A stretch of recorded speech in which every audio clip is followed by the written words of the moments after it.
जब हम लोग काम में होते हैं, जब हम लोग स्टार्ट कर रहे होते हैं सुबह मॉर्निंग, कितना प्रोडक्टिव रहता है राइट, कितने कॉन्फिडेंस के साथ हम लोग मोटिवेशन के साथ स्टार्ट करते हैं, या फिर पढ़ना या फिर काम करना, कुछ भी एक।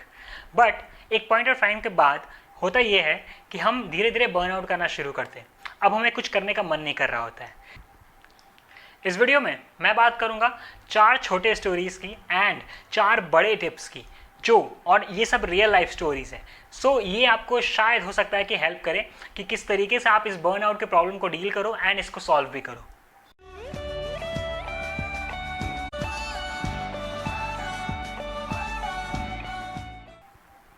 But before starting, I would like to introduce myself. Who am I? I'm Ishan and मैं इस चैनल पे लोगों को internships, study tips and economics भी पढ़ाता हूँ।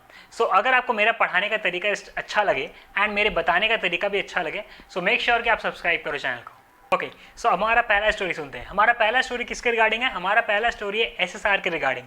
हम पहले स्टोरी को सुनेंगे एंड उसके मॉरल, जो उसका मॉरल होगा वही हमारा टिप होगा, ठीक है, कि कैसे बर्नआउट से बचा जाए एंड कैसे इसको सॉल्व किया जाए। ये कहानी किसकी है? ये कहानी हमारे बिलव्ड एसएसआर की है, जिसको आज हम सब लोग मिस करते हैं, राइट। ये हम सब लोग जानते हैं कि एसएसआर एक ग्रेट एक्टर के साथ साथ वो एक बहुत अच्छे स्टूडेंट भी थे। उन्होंने Delhi college of entrance exam में उनका ऑल इंडिया रैंक 7 आया था। एंड सिर्फ यही नहीं, वो फिजिक्स को बहुत ज़्यादा प्यार करते थे एंड इसीलिए वो हरारी के जैसे बड़े ऑथर के बुक को भी बहुत मन से पढ़ा करते थे। ये हमारा पहला मॉरल है कि अगर आप किसी चीज़ को प्यार करते हो तो उसमें बर्नआउट आप फील करो, ऐसे चांसेस बहुत कम है। बट व्हाट इफ कि अगर मैं किसी चीज़ को प्यार कर रहा हूँ एंड उसके बाद भी मैं बर्नआउट फील कर रहा हूँ, ये शायद बहुत सारे लोगों के साथ होता है। इनफैक्ट डरिए मत, ये मेरे साथ भी होता है। मैं अपने काम से बहुत प्यार करता हूँ। ये वीडियोस बनाना एंड जो भी काम मैं करता हूँ या फिर कोई बुक्स पढ़ना, वो सारे काम जो मैं करता हूँ, इन सारे कामों के बाद भी मैं कभी कभी खुद ही बर्नआउट फील करने लगता हूँ। उस समय मुझे क्या करना चाहिए? इसके लिए हमें सुनना होगा दूसरा स्टोरी। ओके, अब हमारी दूसरी छोटी सी स्टोरी क्या है? हमारी दूसरी छोटी स्टोरी 2 बहुत ही प्रोफेशनल लोगों को इंक्लूड करती है। सबसे पहला, इनका नाम है मैक्स कैप्लन एंड दूसरा जिनका नाम है एलन टिंग। तो ये मैक्स कौन है?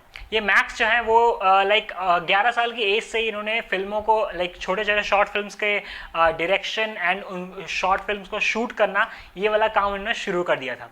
मतलब ये बहुत ही छोटे उम्र से इस काम को बहुत ज़्यादा पसंद करते थे। तो इसमें हमारा पहला वाला जो लव वाला मॉरल है वो इंक्लूड तो हो ही रहा है। एंड जो हमारे एलन है वो कौन है? वो बहुत बड़े बड़े business leaders and business professionals को पर्सनल वेलनेस एंड माइंडफुलनेस पे टिप देते हैं कि किस तरीके से वो अपने आप को इम्प्रूव कर सकें। अकॉर्डिंग टू मैक्स, जो कि हमारे पहले वाले इंसान है, ये कहते हैं कि मैं जब भी अपने काम से बर्नआउट फील करता हूँ उस समय मैं सिर्फ एक चीज़ फॉलो करता हूँ, और वो है मैं बाथरूम में जाता हूँ, शावर लेता हूँ एंड फिर बहुत ही रिलैक्स होकर वापस आता हूँ एंड अपने काम में जुट जाता हूँ। एंड इसके साथ साथ जो एलन है वो ये कहते हैं कि अगर आप, एंड इट्स वेरी नेचुरल कि अगर आप कोई काम में हो और कोई स्टडी में हो, उस समय आप बर्नआउट फील करो, तो अगर आपको उसको बर्नआउट वो फील नहीं करना है, तो उसके लिए वो एक छोटे सा स्टोरी सुनाते हैं जो कि बहुत ही ज़्यादा रिलेटेबल लगा मुझे। और वो स्टोरी ये है कि हमारा ब्रेन एक नथिंग बट एक मोबाइल फ़ोन है एंड इस मोबाइल फ़ोन का जब भी आप बर्नआउट फील करते हो, इट मीन्स कि आपका मोबाइल फ़ोन का बैटरी जो है वो लो हो चुका है। अगर आपको इस बैटरी को फुल करना है तो उस समय आप क्या कर सकते हो? अपने काम या अपने स्टडी से जस्ट कुछ समय के लिए ब्रेक निकालो एंड आपको जो पसंद है वो करो। It could be anything. जैसे कि मैं क्या करता हूँ अपने काम से, जब भी मैं बर्नआउट फील करता हूँ मैं वॉकिंग पे चला जाता हूँ। और अगर आपके पास साइकिल है and if you love cycling, तो आप साइकिलिंग भी कर सकते हो, या फिर आप गिटार बजा सकते हो, या फिर जो भी चीज़ जो आपको पसंद है, जो आपको सच में लगे कि हाँ ये करने से मुझे सुकून मिल रहा है। आप मेडिटेशन भी कर सकते हो अकॉर्डिंग टू एलन। तो ये सारे चीज़ें को आप फॉलो कर सकते हो जो आपको पसंद है। इस कहानी का मॉरल क्या हुआ? Do what makes you feel good, बस। ओके, अब बात करते हैं हमारे तीसरे स्टोरी की। हमारा तीसरा स्टोरी किसके रिगार्डिंग है? Stephen king. जी हाँ, हम सबको पता है स्टीफन किंग कौन है। ये बहुत सारे अमेजिंग बुक के ऑथर हैं।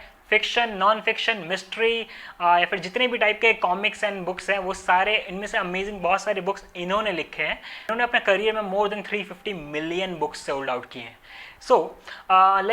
जब ये इतने अमेजिंग चीज़ें लिखते थे ना, तो लोग इनके बारे में क्या सोचते थे कि लाइक ये तो अपना पूरा दिन दे दिए, मतलब देते होंगे लिखने में, इस अमेजिंग बुक्स को लिखने में ये अपना पूरा दिन देते होंगे।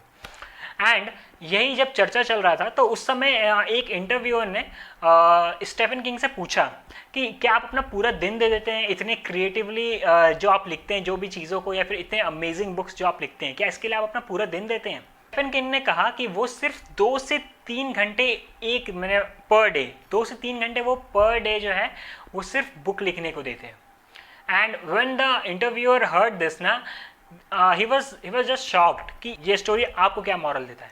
ये जो मॉरल है वो यही है कि आपको फोकस करना है क्वालिटी पे, क्वांटिटी पे नहीं। अपने आप को आप ऑब्जर्व करो कि आप कब सबसे ज़्यादा क्रिएटिव एंड प्रोडक्टिव रहते हैं, एंड अगर आप उस समय रहते हैं तो उसी समय आपको अपना जो इंपॉर्टेंट काम है, जो प्रायोरिटी वाला काम है, वो आपको करना चाहिए।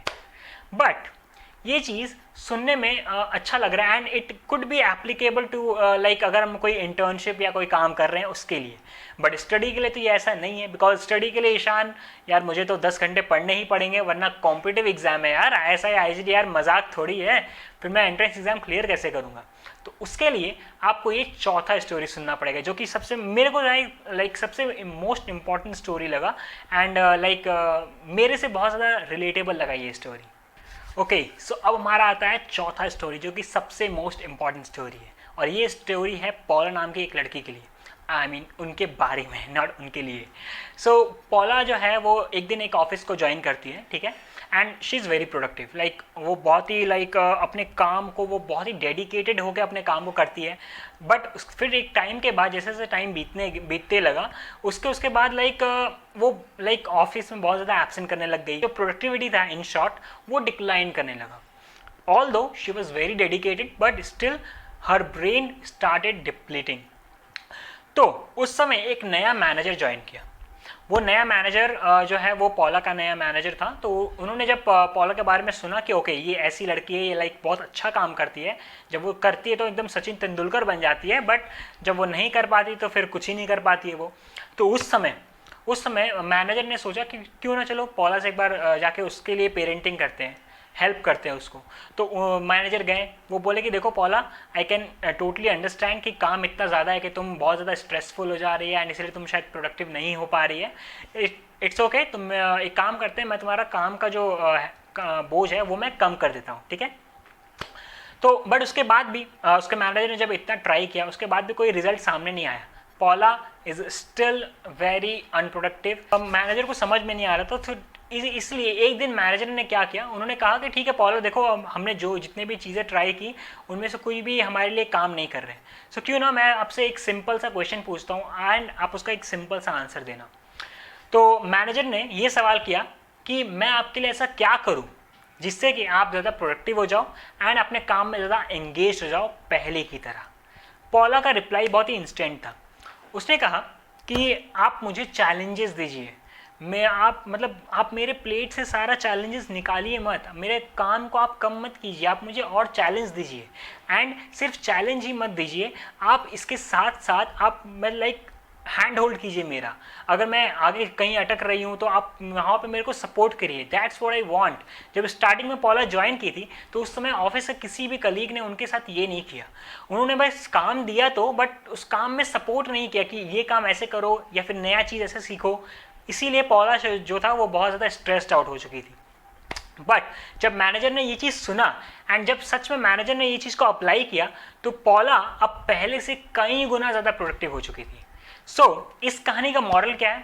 इस कहानी का मॉरल ये है कि हम लोग बहुत बार बर्नट आउट हो जाते हैं या फिर फील करने लगते हैं, स्ट्रेस्ड फील करने लगते हैं, जस्ट बिकॉज कि हमारे लाइफ में चैलेंजेस की कमी होती है। एंड अगर आपके लाइफ में चैलेंज की कमी है तो मेक श्योर करो कि आप अपने आप को चैलेंज दो। अगर अपने आप को नहीं तो अपने टीचर को बोलो कि वो आपको चैलेंज दे। बिकॉज अगर आप अपने आप को या फिर आपके टीचर आपको चैलेंज देते हैं, देन अगर आप उस चैलेंज को अकम्प्लिश करने में लग जाते हो ना, तो फिर बर्न आउट वाला कोई ऐसा सवाल ही पैदा नहीं होता है। आई होप आपको इस वीडियो में सब कुछ अच्छे से समझ आया हो and thank you so much for watching this video.